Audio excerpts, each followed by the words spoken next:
கோவை தெற்கு தொகுதியின் திமுக வேட்பாளரான செந்தில் பாலாஜியை ஆதரித்து துணை முதலமைச்சர் உதயநிதி ஸ்டாலின் காந்திபுரம் பகுதியில் பிரச்சாரம் மேற்கொண்டார். நம்முடைய தெற்கு பகுதிக்கு நம்முடைய தலைவர் அவர்கள் திரு செந்தில் பாலாஜி அவர்களை உங்களிடத்துல ஒப்படைச்சிருக்கிறாரு.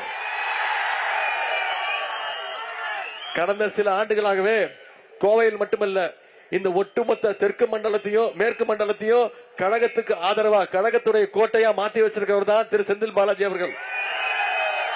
இவருடைய வேகத்தை, இவருடைய உழைப்பை பார்த்த பாசிச சக்திகள், நம்முடைய எதிரிகள் இவரை எப்படியாவது முடக்கணும்னு பிளான் பண்ணாங்க. கடந்த நாடாளுமன்ற தேர்தல் போது இவருக்கு பெரும் நெருக்கடி கொடுத்தாங்க. ஆனா சங்கிகளுடைய கனவெல்லாம் நாடாளுமன்ற தேர்தலில் மிகப்பெரிய பல லட்சம் வாக்கு வித்தியாசத்துல நாம ஜெயிச்சு காட்டினோம். பாசிச கூட்டமோ சங்கி கூட்டமோ இந்த கோவையை அவங்களுடைய கோட்டைன்னு நினைச்சிட்டு இருக்காங்க, சொல்லிட்டு இருக்காங்க.